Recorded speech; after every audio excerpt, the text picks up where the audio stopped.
tanggal 7 Muharram. 8 ya. 8 terlepas. Seminggu. Karena pergantian tanggal di Islam itu sore. Jadi kita sekarang masuk tanggal 8 Muharram. Besok hari Senin masuk tanggal 9 Muharram, tanggal 10-nya hari Selasa. Maka kalau orang dulu bilang ini adalah bulan Syuro, pernah dengar gak? Nah, sampai sekarang banyak yang bilang bulan Syuro kan. Itu dari kata Asyara, jadi Asyura. Begitu dibilang Syuro, itu artinya 10. Maknanya 10. 10 apa? 10 di tanggal Muharram. Maka dalam Al-Quran, wal fajri wal layalin ashri wasyafri wal watri, itu demi wal fajri, demi fajar Allah berfirman. Maksudnya bulan-bulan syafaq itu yang genap dan yang ganjil, maka Allah jadikan bulan-bulan istimewa, di antaranya 4 bulan yang Allah berikan kehormatan bulan tersebut, bulan Muharram dan bulan-bulan lainnya yang digandeng, yaitu bulan Zulqa'dah. Jadi bulan yang Allah beri penghormatan ada 4 bulan.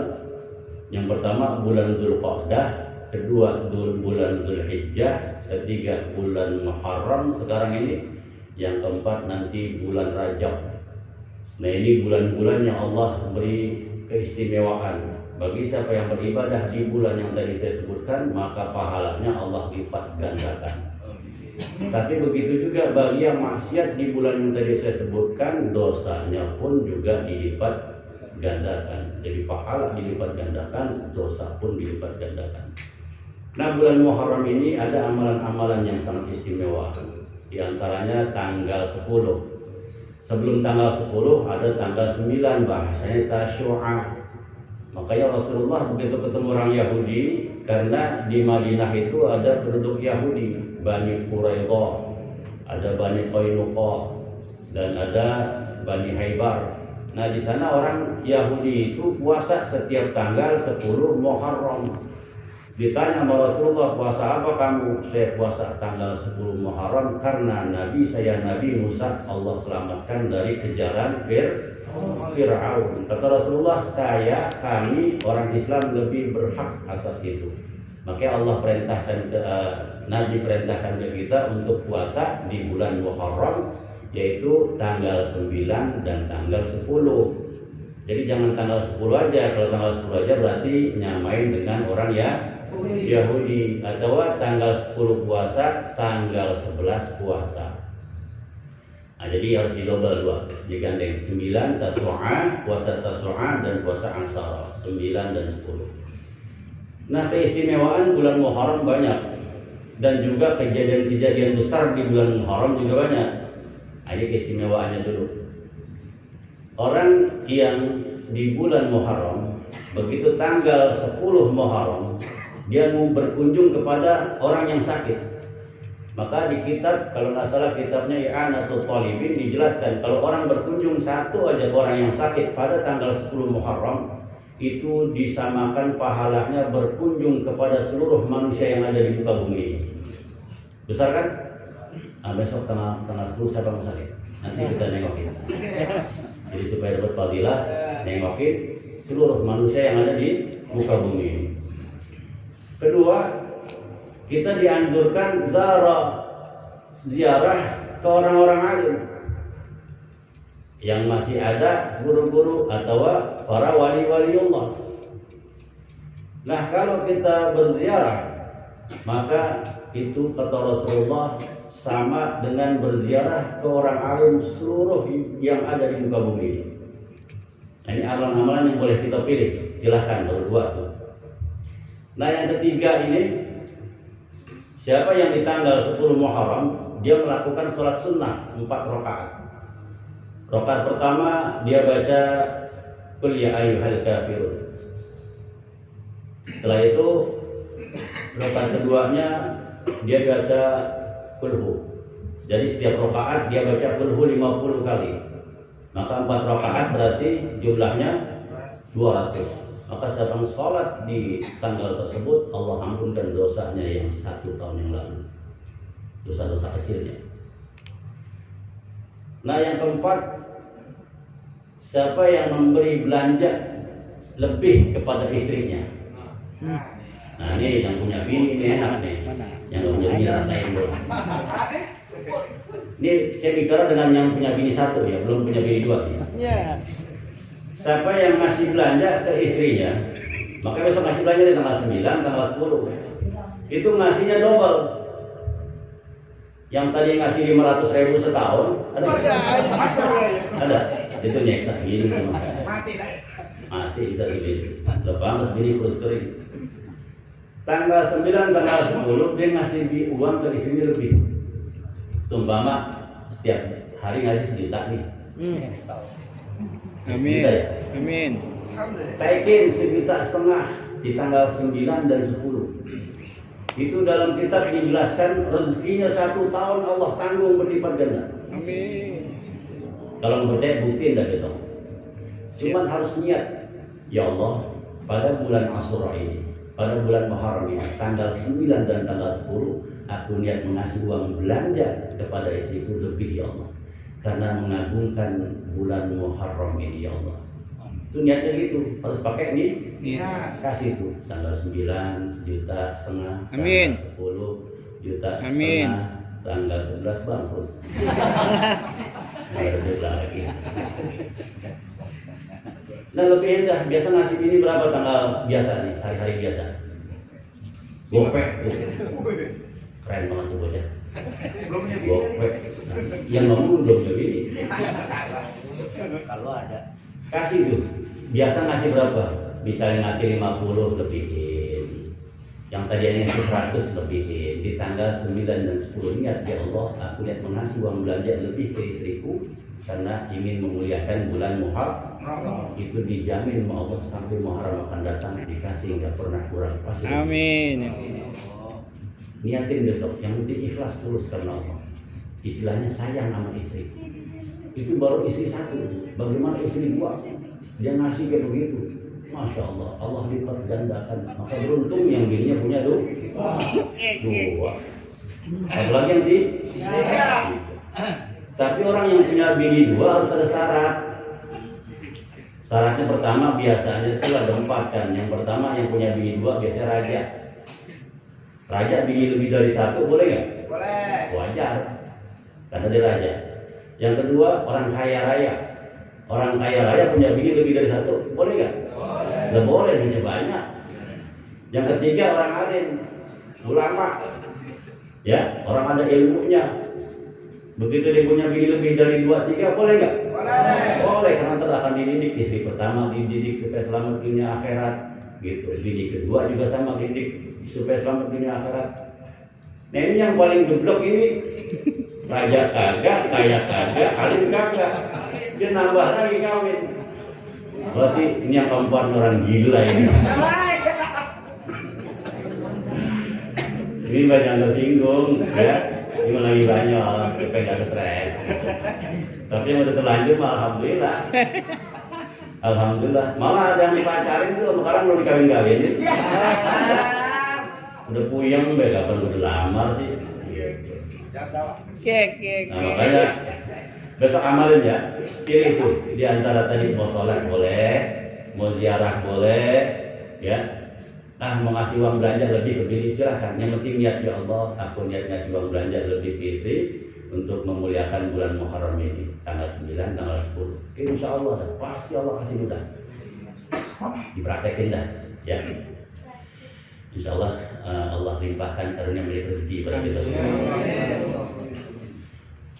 Kenapa di dalam bulan Muharram tanggal 10 banyak dikenang? Karena ada 7 peristiwa penting di dalam bulan Muharram.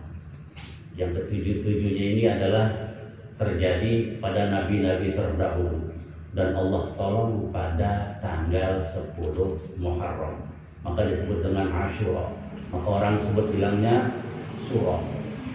Yang pertama Allah tolong itu Nabi Adam. Jadi manusia yang Allah pertama jadikan itu Nabi Adam. Begitu Allah jadikan Nabi Adam, Malaikat takjub semuanya. Takjubnya bahkan kepada ilmunya. Sebelum Allah paparkan ke malaikat, maka Allah ajarkan dulu Nabi Adam tentang ilmu pengetahuan. Maka ayatnya wa'allama Adam al-asma'a kullaha thumma 'aradahum 'ala al-malaikati faqala anbi'uni bi asma'i haula'i in kuntum shadiqin. Qalu subhanaka la 'ilma lana illa ma 'allamtana innaka antal 'alimul hakim. Begitu diajarkan, dipepet ke Allah Ta'ala, dikumpulkan pada malaikat, suruh nanya ke Nabi Adam. Dan Nabi Adam bisa jawab semua pertanyaan yang diajukan malaikat. Maka malaikat langsung memuji subhanaka la ilma lana illa ma 'allamtana innaka antal 'alimul hakim. Diperintahkan untuk beri penghormatan, sujud. Sujudnya sujud penghormatan. Semua makhluk semua sujud kepada Nabi Adam. Cuma satu makhluk yang enggak mau. Siapa itu? Iblis. Karena apa dia? Sombong. Karena dia bilang apa? Aku dijadikan dari api, Adam dijadikan dari tanah. Diperintah sama Allah nggak mau sujud.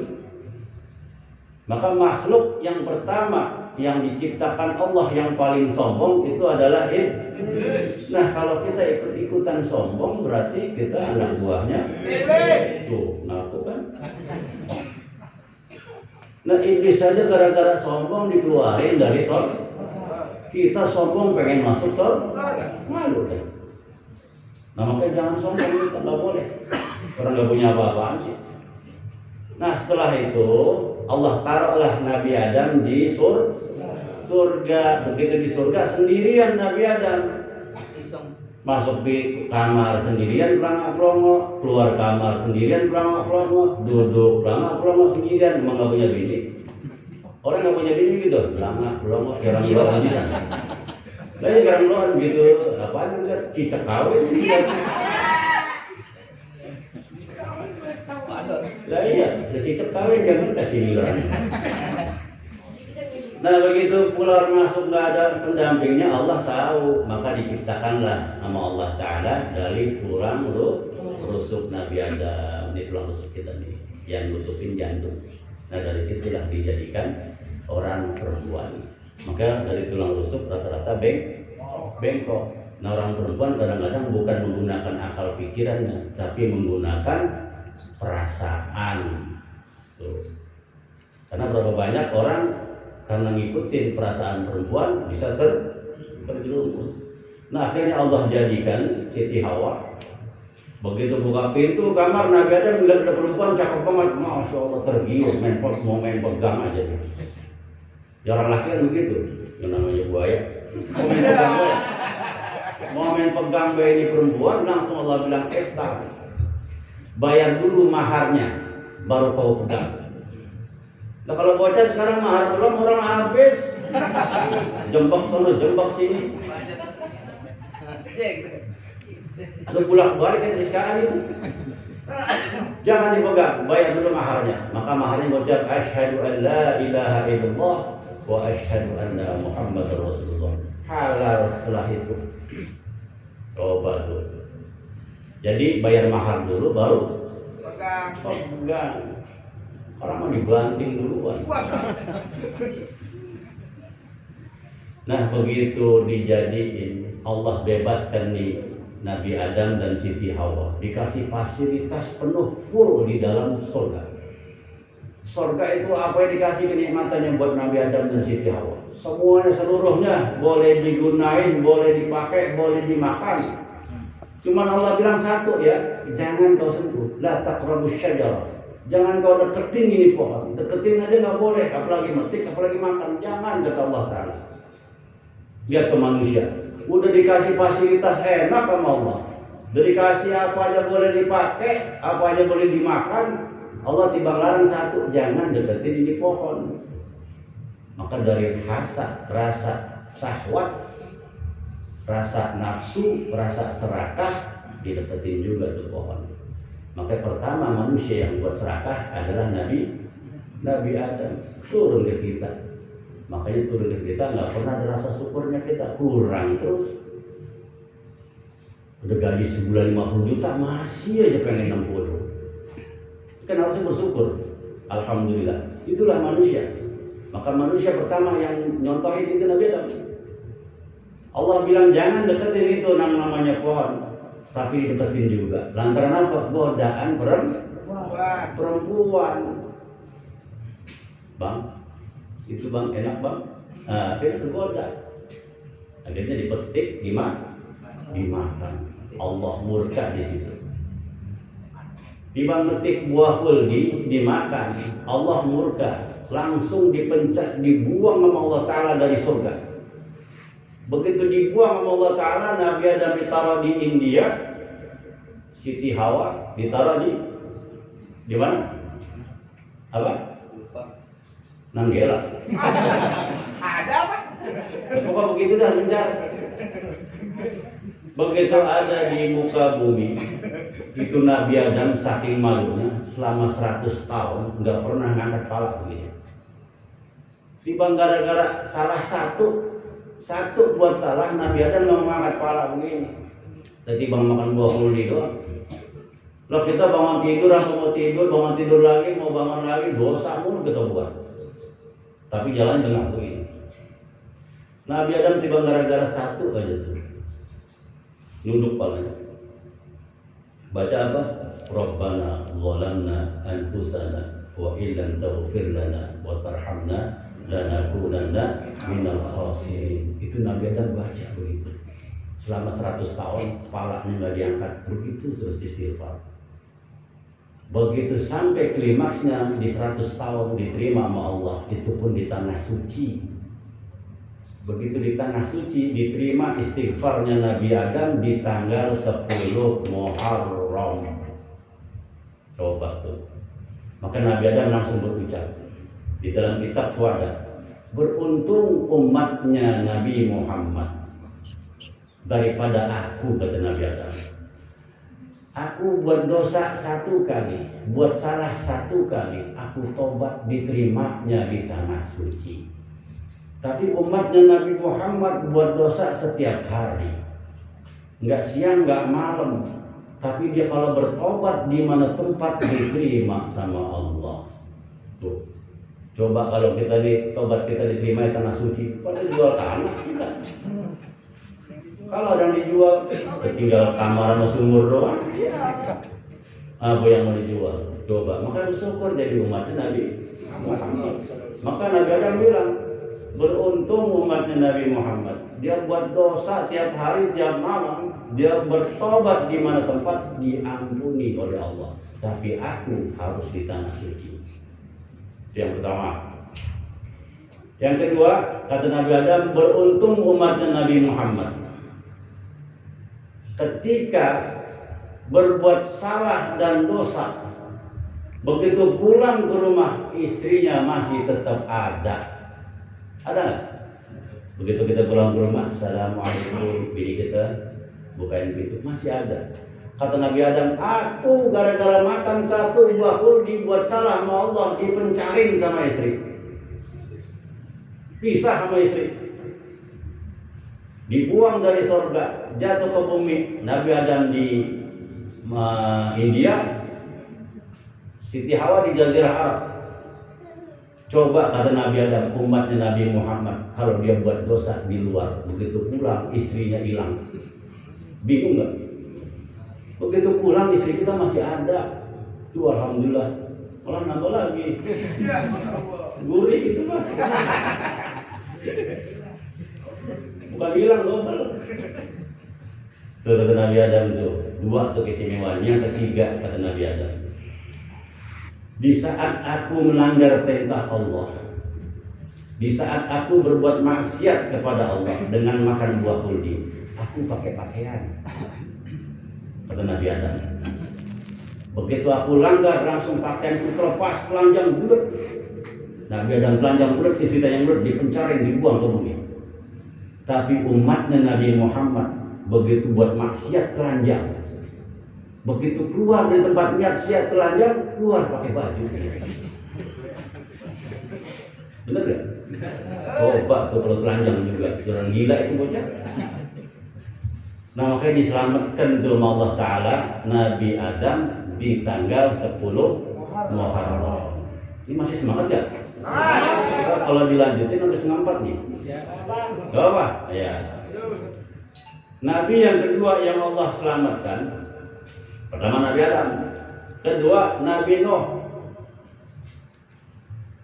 Nah, Nabi Nuh semua umat itu bangkang nih. Nabi Nuh punya umat dikit, model begini dan nih, gitu dikit. Akhirnya Allah suruh bikin perahu bahtera yang besarnya tuh kayak bukit. Udah gitu bikinnya di tengah kampung. Maka semua umatnya cemoohin Nabi Nuh. Lihat tuh Nuh gila, masa bikin perahu gede gitu di dalam kampung. Ntar dorongnya gimana tuh ke laut?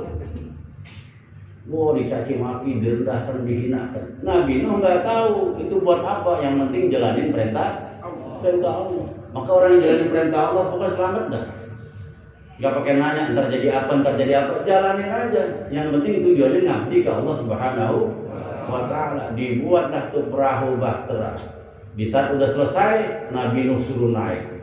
Suruh naik juga tuh anaknya, suruh naik juga istrinya. Cuman istri dan anaknya durhaka. Anak Nabi Nuh durhaka, dia nggak mau naik ke perahu. Istrinya pun juga durhaka, maka ditinggalkan oleh Nabi Nuh. Maka kalau istri ada yang durhaka, tinggalin mereka. Tukar mau panci. Nah kalau mau sembahyang kagak mau gimana tuh gini? Kita udah ajarin mah, sholat mah. Kalau kau sayang sama aku, sholat gak? Karena aku kepala rumah tangga. Karena kalau kau nggak sholat, aku ntar masuk ke api neraka. Habis itu mah tutuplah pakai kerudung, tutup auratmu. Karena satu lembar rambutmu kelihatan sama orang yang bukan mahramnya, aku terjerumus ke api neraka. Ngomong gitu, boy ngelawan. Nasihatin sekali, 2 kali, 3 kali. Bina dulu pertama, bina kedua, bina ketiga nggak bisa, yang keempat binasakan. Jangan ada yang selamat dunia akhirat. Akhirnya naik perahu. Begitu naik perahu, di kitab ada tuh di Quran. Allah keluarkan air dari tanah bumi. Allah turunkan air dari langit. Dan Allah gulung itu daratan dengan yang namanya tsunami. Jadi kiamat pertama itu di zaman Nabi Nuh. Jadi pernah di bumi kiamat di zaman Nabi hilang semua manusia, cuma yang selamat yang ada di dalam bahtera Nabi Nuh. Itu Allah selamatkan Nabi Nuh pada tanggal 10 Muharram. Ini saya singkat saja cerita Nabi Nuh. Itu tanggal 10 Muharram. Yang ketiga Nabi Ibrahim. Nabi Ibrahim itu dibakar, bukan disulut, dibakar. Jadi itu Raja Namrud buat sekaman buat pembakar itu segede rumah. Nabi Ibrahim dilempar ke situ. Selama 40 hari, 40 malam, bayangin. Lah kita udah dilempar situ 2 hari jadi terigu. Itu 40 hari Nabi Ibrahim di dalam sekaman. Maka Allah berfirman, "Kunjana rukuni bardan wa salaman ala Ibrahim." Api jadi sejuk, jadi sejahtera. Nabi Ibrahim jadi selamat. Kenapa pertolongan Allah cepat datang ke Nabi Ibrahim? Karena Nabi Ibrahim taat takwa kepada Allah. Walaupun tinggal di dalam api, rasanya seperti di istana surga. Kenapa? Taat, dosanya nggak ada. Maka kita kalau mau enak tinggal di rumah, ajarin semua pendidikan agama. Diri kita juga harus beragama, istri harus beragama, harus anak beragama. Begitu kita masuk rumah, walaupun rumah kita gubuk, itu baiti jannati, rumahku adalah surga, indah, nikmat. Rumahnya gede kayak istana Bogor. Bapaknya nggak sholat, anaknya nggak sholat, bini nggak sholat juga. Itu kayak kapal pecah, ada perang terus. Ada aja ributnya, dan ada aja penyakitnya di dalam rumah itu. Lihat contohnya tuh, Nabi Ibrahim 40 hari 40 malam tinggal di api. Karena Allah redha, jadi kayak surga. Siapa yang kasih makan 40 malam 40 hari? Allah Subhanahu wa Ta'ala kasih. Allah utus malaikat. Maka orang yang taat, takwa, selalu minta maaf sama Allah, selalu istighfar sama Allah, dijamin hidupnya. Walaupun dia tinggal di dalam api. Jadi bukan rumahnya yang neraka. Siapa yang neraka? Orangnya yang neraka. Karena nggak mau ngabdi pada Allah Subhanahu wa Ta'ala. Coba ngabdi, walaupun rumahnya buruk pasti enak dah. Pasti nikmat. Urusan nggak ada, duit banyak, urusan nggak ada, kan tenang. Ini urusan banyak, duit nggak ada, pusing gitu. Nah makanya banyak-banyak istighfar. Lihat tuh Nabi Ibrahim diselamatkan oleh Allah 40 hari 40 malam di tanggal 10 bulan Muharram. Tuh Nabi Ibrahim. Ini yang keberapa tadi? 3. Yang keempat Nabi Yusuf. Nabi Yusuf itu difitnah. Nah zaman sekarang kan fitnah. Orang dapat nikmat, keki, difitnah kita. Ada aja pokok fitnah. Nah Nabi Yusuf adalah orang korban fitnah. Yang fitnah itu raja, istrinya raja, Zulekha. Karena Nabi Yusuf cakepnya bukan main. Itu kalau Nabi Yusuf lewat, ada orang motong-motong bawang perempuan, itu pasti tangannya dipotong, nggak terasa. Karena apa? Saking lihat Nabi Yusuf cantik, gantengnya bukan main. Di sini Nabi Yusuf nggak ada. Ada. Namanya doang Yusuf ya. Kalau kebanyakan orang kita kalau 7 bulan baca surat supaya anaknya ganteng kayak Nabi.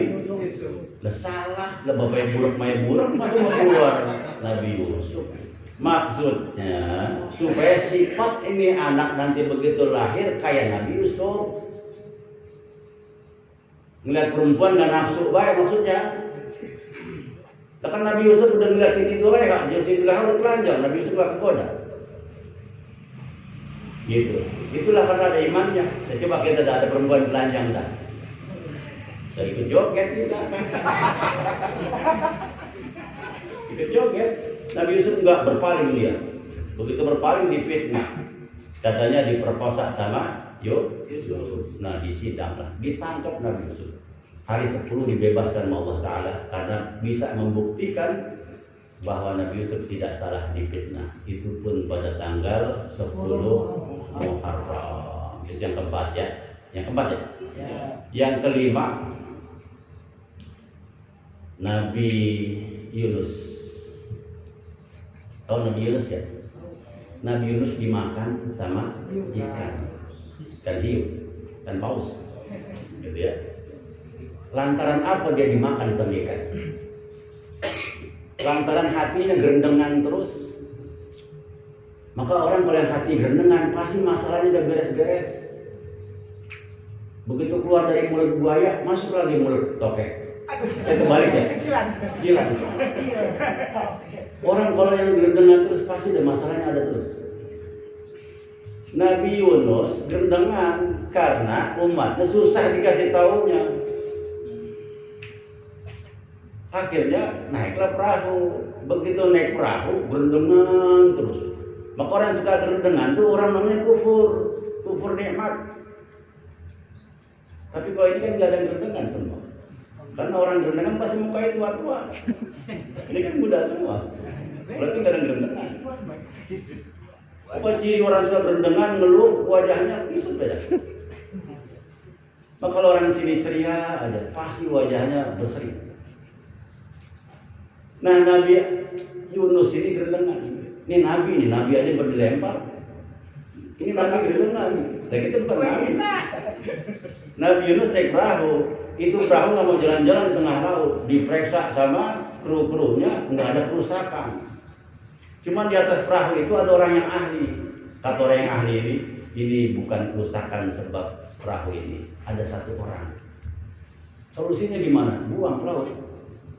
Dicari, ketemu. Ini dia katanya. Nabi yang dituju Nabi Yunus. Kalau gitu dibuang ke laut. Lihat orang yang selalu gerendengan, nggak ada pernah syukurnya sama Allah Ta'ala, pasti dibuang dari kehidupan. Nggak pernah selesai masalahnya. Dan hidupnya terus saja ketemu masalah, nggak keluar dari masalah. Dilempar Nabi Yunus, caplok langsung sama Di dalam perut ikan 40 hari 40 malam, kalau pakai logika mati 3 hari 3 malam mati. Ini 40 hari 40 malam sadar Nabi Yunus, langsung istighfar. La ilaha illa anta subhanaka inni kuntu minal zalimin. Maka siapa yang mau terlepas dari masalah, banyakin baca itu. Yang sakit nggak baik-baik, banyakin baca itu. Bisa jadi kita pernah zalim sama diri kita dan sama orang lain, atau pernah lupa kita.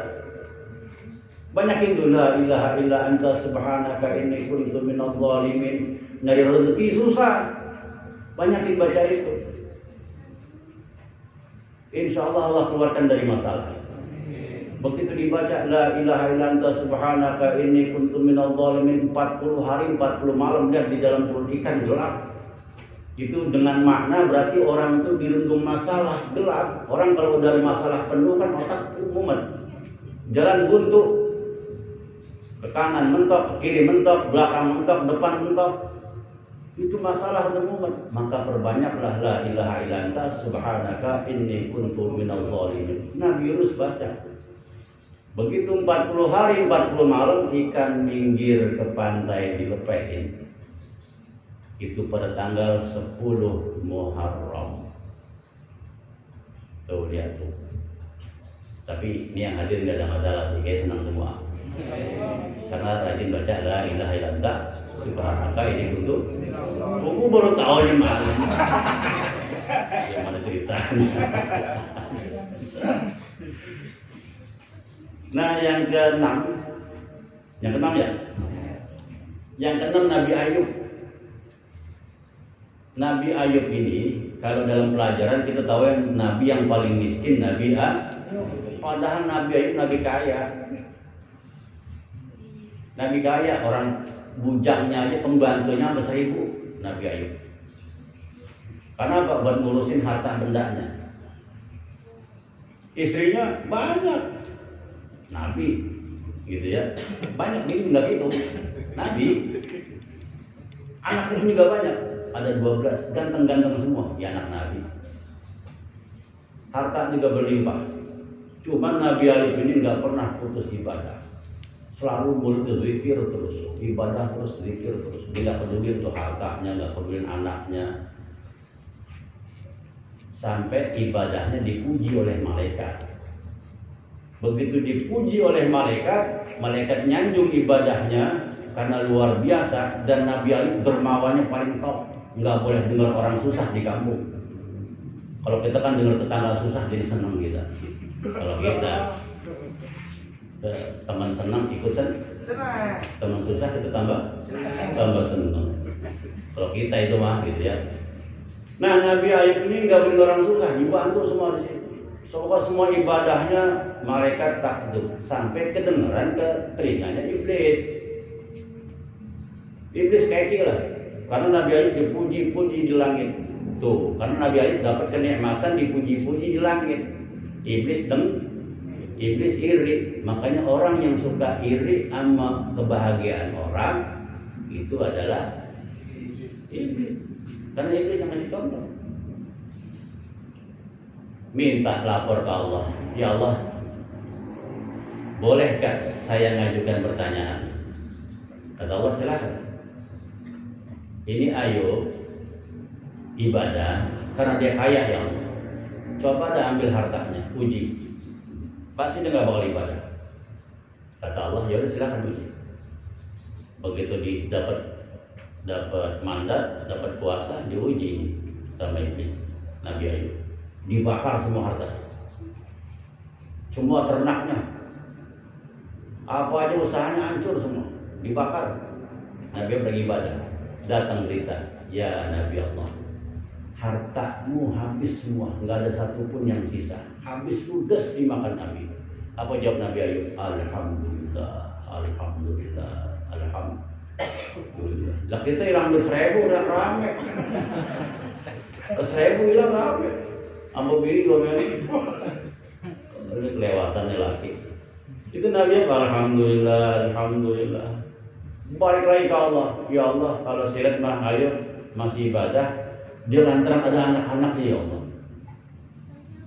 Coba ya Allah, anaknya matiin semua. Kata Allah, ya silakan diuji. Itu anaknya 12 lagi pada makan rame-rame, lagi bercengkrama, itu ditebalikin dirinya, apanya bangunannya nimpak semua ke anaknya Nabi Ayub, mati nggak ada sisa. Datang lagi berita ke Nabi Ayub, anakmu mati semua ketiban bangunan. Apa jawab Nabi Ayub? Alhamdulillah, alhamdulillah. Lah iblis makin gemes. Ini orang kok masih ada ibadah. Datang lagi ke Allah. Yang ketiga, ya Allah, saya lihat Ayub ini ibadah karena badannya sehat. Coba kasih penyakit ya Allah. Kata Allah Ta'ala, ya udah silakan kasih penyakit. Turun nih iblis. Nabi Ayub lagi sujud, begitu sujud narik nafas. Iblis langsung nembusin penyakit, disedot masuk ke dalam badan Nabi Ayub. Ketika itu juga selesai sholat, Nabi Ayub garuk godek, sampai pakai sikut. Ini gatrek apa sih namanya? Gesrek. Ya, sampai pakai sikut segala macam. Itu nggak hilang-hilang gatalnya. Sampai dia di dalam buku, di dalam kitab itu jelasin ambil sampai batu, betek. Begitu garuk, kulit dan dagingnya ngikut. Rontok. Semua makin rontok, keluar bau. Akhirnya satu persatu istrinya minta cerai. Nih bini nih rata-rata nih kalau laki udah susah beda, tinggalin. Ada duit abang? Yang nggak ada duit abang dimaki-maki. Bosan bang begini terus hidup. Udah 15 bulan, 15 tahun kawin begini aja. Alas banget abang. Bini kodir begitu. Nah, akhirnya ditinggalin semua. Tinggal satu istrinya. Namanya Siti Rahmah yang setia nungguin Nabi Ayub. Lihat.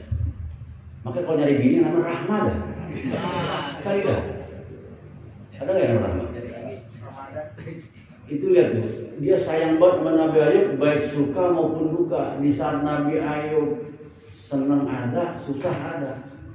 Sampai bini-bini yang lain minta cerai karena Nabi Ayub udah bangkrut, bau, terus penyakit. Bahkan penyakitnya ini tembus ke radius ke tetangga kanan kiri. Akhir tetangganya tuh yang tadinya baik jadi benci sama Nabi Ayub. Nabi Ayub suruh buang. Maka Nabi Ayub dibuang di tengah hutan. Tetap istrinya ngikut. Tuh bini yang bener kayak gitu tuh. Diajak kemana aja ngikut. Diajak ke istana ngikut. Diajak ke lubang biawak ngikut. Ya itu nama ceritanya. Diajak senang mau, diajak susah. Tapi kalau nyari bini tanya, mau nggak hidup susah dengan saya? Begitu. Lu aja bang, nggak ngajak-ngajak gua. Udah susah ngajak-ngajak. Nah dibawa hutan, habis dibawa hutan, Nabi Ayub masih zikir aja. Itu dalam kitab itu Nabi Ayub udah habis nih, dagingnya udah habis. Karena dipenuhin belatung. Karena belatung udah nggak makan lagi daging yang ada, maka belatung sama belatung yang satu saling makan. Jadi udah nggak ada makanan lagi di badannya. Karena daging Nabi Ayub lidahnya semua udah hilang, kuping udah hilang, mata udah hilang. Tinggal sini aja jantung, paru-paru, ginjal tuh yang alat vital masih ada. Nah ini belatung-belatung yang ada di badan udah nggak ada makanan, maka satu sama lain saling makan. Tinggal 3 belatung nih yang berkuasa. Naik dia, terus di sini ada brownies, naik ke atas. Begitu naik ke atas, digigit sini jantungnya, kolbu digigit, teriak Nabi Ayub. Teriaknya dalam hati karena udah nggak ada. Ya Allah, kalau kau kuasakan penyakit ini untuk ngambil hatiku, jantungku, maka detik ini juga aku mati, gak bisa ingat lagi Engkau ya Allah. Tolong ya Allah. Cuman sebelum itu ada dialog sama istrinya Nabi Ayub. Ada dialog, istrinya bilang, Siti Rahmah ngomong sama suaminya, ibaratnya gini bang, abang kan nabi, ibaratnya lah, bang abang kan ustad yang pada yang lain pada bagus bang, ngapa abang begini pak jadi ustad gitu. Yang lain ustad pada keren bang, abang ustad begini aja, malah sakit begini, minta bang, kalau ustad makan rada deketan sama Allah dah gitu, rada sering istighfar, kalau ustad mah minta sama Allah, pasti udah dikasih dah. Di akhir si Ustadz ngomong nih, istriku, kita ini susah udah berapa tahun, kita ini sakit udah berapa tahun, Kata istri Ustaz, baru 6 tahun bang, gitu. Ini saya contoh ibaratnya Nabi Ayub ya. Katanya baru 6 tahun bang. Kita pernah hidup senang berapa? Enggak pernah bang. Saya nggak pernah sama sekali.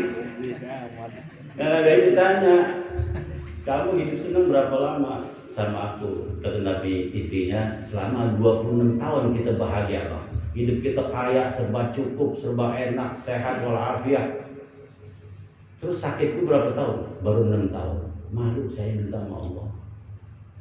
Dikasih enak 26, dikasih gak enak 6 tahun. Masa mau minta? Belum seimbang, saya malu. Tuh. Malu sama Allah. Akhirnya gak jadi istrinya. Nah di saat Nabi Ayub mau dimakan jantungnya untuk penyakit, baru teriak Nabi Ayub. Di situ baru minta sama Allah. Ya Allah, kalau kau kuasakan di penyakit, makan ini jantungku, maka mati aku dan gak bisa ingat lagi ke Engkau ya Allah. Tolong ya Allah. Begitu teriak begitu, jatuhlah ini 3 belatungnya. Yang satu jadi nyamuk terbang, yang satu maaf jadi bangsat, yang satu lagi jadi lintah. Maka 3-tiganya ini binatang nyedot darah. Begitu mohon nama Allah Ta'ala, baru Allah turunin malaikat Jibril untuk benahin Nabi Ayub balik sempurna. Dimandiin sama malaikat Jibril, balik sempurna lagi. Apa yang hilang hartanya balik lagi. Anaknya lahir setiap tahun double 2. 12 tahun, jadi setiap tahun itu lahir double 2 selama 12 tahun. Double 2. Berarti kalau 12 tahun anaknya berapa? 24 tuh diganti sama Allah Ta'ala. Apa yang sudah hilang diganti, hartanya pun juga diganti. Nah ini ditolong sama Allah Ta'ala Nabi Ayub di tanggal 10 Muharram. Dah, yang keberapa sekarang? Yang 7. Oh sekarang ke-7. Yang ke-7 Nabi Musa. Nabi Musa ini karena dia membawakan risalah Allah Subhanahu wa Ta'ala, agama, dimusuhinlah sama penguasa. Karena penguasa di situ zalim, Fir'aun namanya. Singkat kisahnya, Nabi Musa ingin dibunuh dengan kaumnya, maka dikejar oleh Fir'aun dan pasukannya. Begitu dikejar, di saat dikejar udah kepepet di depan Laut Merah, di belakang tentara Fir'aun dan Fir'aun. Masuk ke laut mati, mundur ke belakang ada musuh mati juga. Maka datang malaikat Jibril. Sebelum datang Nabi Musa doa, Rabbi inni lima anzalta ilayya min khairin faqir. Rabbi inni lima anzalta ilayya min khairin faqir. Rabbi inni lima anzalta ilayya min khairin faqir. Baca begitu terus. Kalau udah kepepet, karena Nabi Musa kepepet. Ke depan laut, ke belakang musuh. Udah dikepung, maka doa terus Rabbi inni lima anzalta ilayya min khairin faqir. Maka orang yang bingung sampai sekarang belum kawin-kawin, baca itu. Baca depan tetangga nggak mau kita. Emang tahu jelek. Tangga kanan nggak tahu mau kita, emang tahu kedok kita. Tangga kiri tahu juga, emang tahu kejelekan kita. Tangga belakang mau kita ngutangin mulu, nggak mau kita. Kepepet kita baca Rabbi inni lima anzalta ilayya min khairin faqir. Baca terus itu. Pokoknya baca itu yang dua-duanya sepet apa sih? Dua-duanya sepet. Yang usahanya mampet, yang urusannya gak lancar, baca Rabbi inni lima anzalta ilayya min khairin faqir. Turun itu malaikat diperintah Allah. Kata malaikat Jibril, kau ketuk tongkatmu di pinggir laut pantai. Nabi Musa nggak tahu, kali tahu diketok langsung jadi jalanan, nggak tahu. Kalau tahu mah nggak usah pakai malaikat Jibril ngasih tahu, langsung diketok aja. Karena dia kepepet, nggak tahu tuh Rabbi inni lima anzalta ilayya min khairin faqir. Kita juga rata-rata kepepet kan nggak tahu. Tanggal 5 tagihan pancing. Tanggal 7 kulkas belum bayar. Kepepet semua urusan. Baca itu. Kalau udah beres jangan utang lagi. Enteng gedean mobil kayak apa gimana? Udah buyangan lama. Udah kalau udah beres sudah jangan itu lagi, baca tuh doa. Begitu baca turun malaikat itu, diketok tebelah. Begitu tebelah nyebrang Nabi Musa dan kaumnya. Begitu nyebrang sampai ujung, ini Fir'aun dengan pasukannya udah mau mundur. Emang mau mundur, cuman Allah gerakan tuh kuda-kudanya harus maju semua. Allah utus malaikat supaya kuda ini dorong masuk ke dalam lautan merah. Kudanya nggak ada yang mau balik, kebut semua, masuk semua Fir'aun dan pasukannya. Maka setelah sampai ujung, Nabi Musa diperintahkan suruh ketok lagi. Begitu ketok lagi rapat, mati semua Fir'aun dan pasukannya. Itu Allah tolong di tanggal 10 Muharram. Nah makanya bersyukur kita ini berada di tanggal di bulan Muharram, karena bulan-bulan yang Allah istimewakan, gitu ya. Bulan-bulan yang Allah istimewakan, maka perbanyaklah ibadah, perbanyaklah istighfar, tobatlah kepada Allah. Insya Allah Allah tolong kita semua seperti nabi-nabi terdahulu.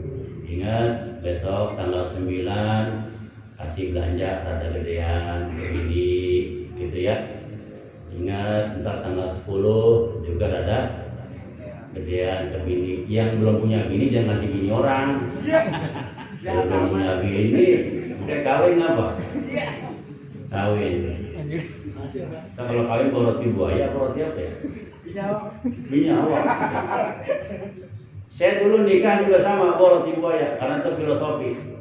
Karena buaya itu binatang yang paling kuat, maksudnya baik di dalam musim hujan maupun musim panas, kemarau maupun kering maupun basah.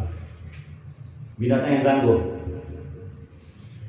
Dulu saya tuh bawa roti buaya. Dan buaya itu binatang paling setia, maka saya alhamdulillah sampai sekarang saya setia.